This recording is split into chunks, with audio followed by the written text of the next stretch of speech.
10 days into the job, Wendy's new chief executive officer made one comment to investors. Within 48 hours, it cost the company more goodwill than 20 years of quiet decline had managed to burn through.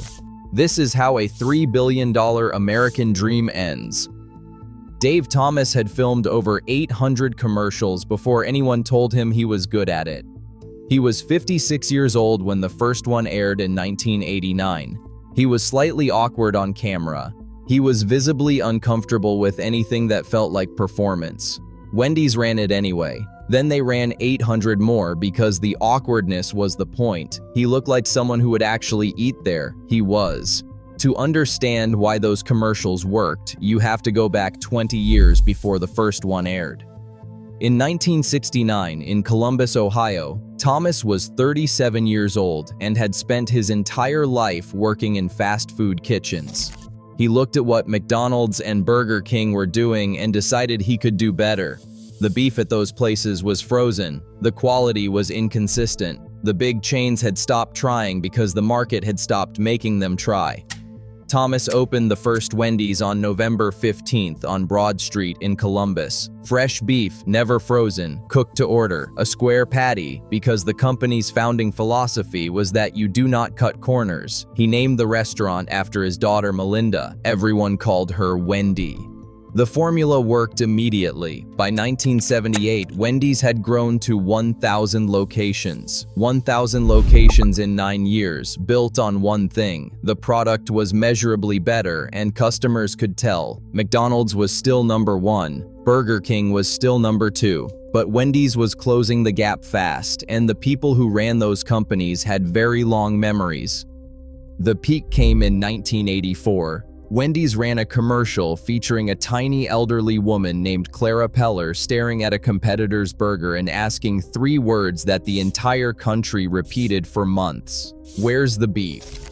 The phrase ended up in a presidential debate. Walter Mondale used it to attack Gary Hart during the Democratic primary.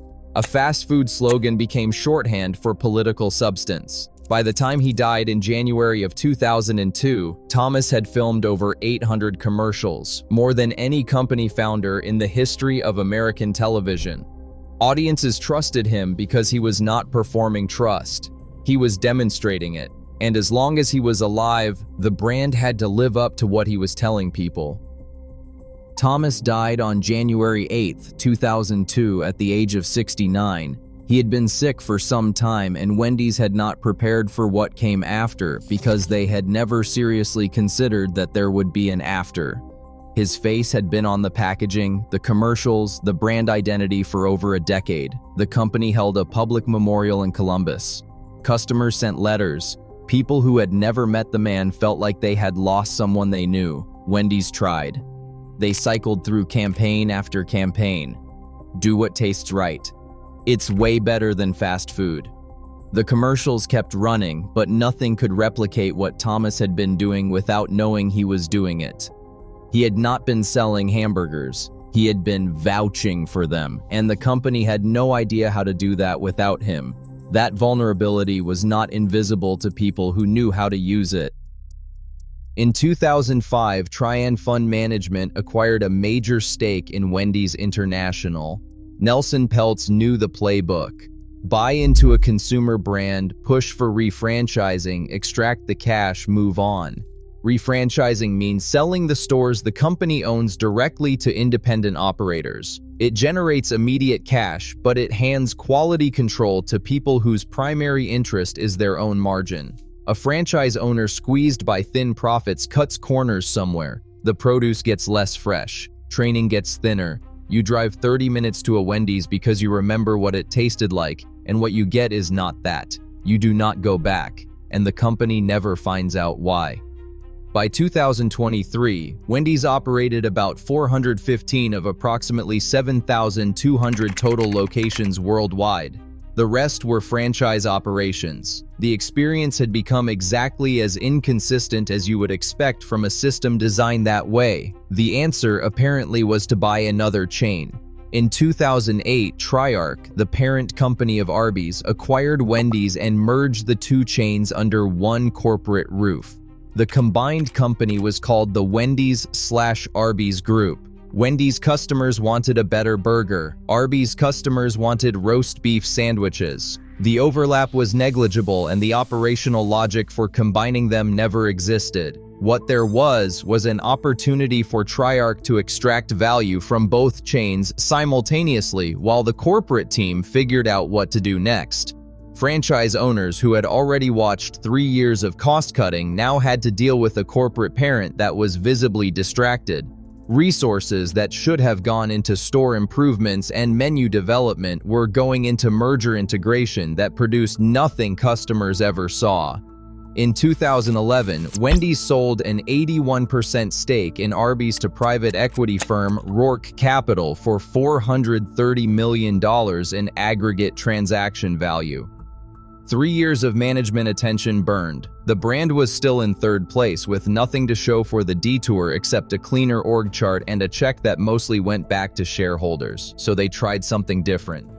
The Twitter account came first. Wendy's social media team started roasting competitors online, and the internet loved it. There were millions of new followers, endless press coverage, and think pieces about how a fast food chain had cracked social media.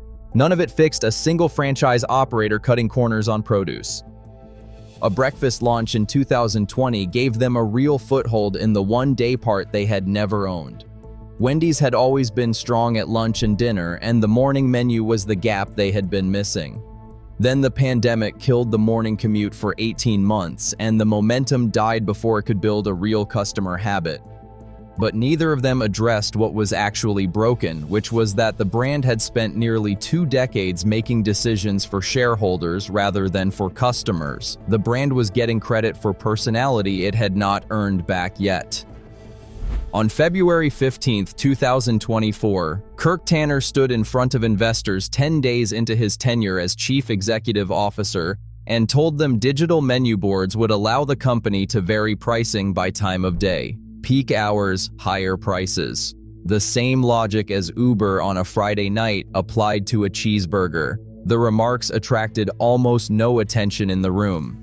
Then, nearly 2 weeks later, the story hit social media. The phrase Wendy's dynamic pricing went viral overnight. McDonald's issued statements about how they would never consider such a thing. Senator Elizabeth Warren called it price gouging. Wendy's walked back the comments within days, insisting the whole thing had been misunderstood, that no surge pricing was ever planned, that the media had gotten it wrong. Within 48 hours, Wendy's was the most talked about brand in America for all the wrong reasons. The company's own customers were publicly announcing they were done. Competitors ran ads. Morning shows covered it. For a brand that had spent 2 years trying to rebuild goodwill through a funny Twitter account, watching the internet turn against them in real time was the clearest possible signal of how little that goodwill had actually stuck. But you do not spend 20 years gradually failing your customers. Announce that your new chief executive officer's 10-day-old idea involves charging more for lunch at noon, and expect anyone to give you the benefit of the doubt. Dave Thomas understood something the people who inherited his company never did. In fast food, trust is the product. The beef is just how you prove it. Every quarter, Wendy's optimized for yield instead of quality. They were spending down a balance that took 30 years to build. By the time Kirk Tanner stood in front of investors talking about surge pricing, the account was already empty. Today, the fresh, never frozen beef is still real. Occasionally, you get a burger that tastes like the thing Dave Thomas built, and you remember why it mattered. But that is not the company making a promise anymore. That is just the last of what he left behind. Here is what that actually cost. Sales fell 11.3% in the final quarter of 2025.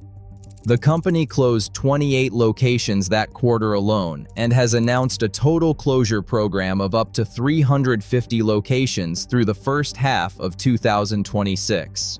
Shares are down 50% for the year. At the start of 2025, Wendy's was a $3.3 billion company. By February of 2026, that number had been cut by more than half.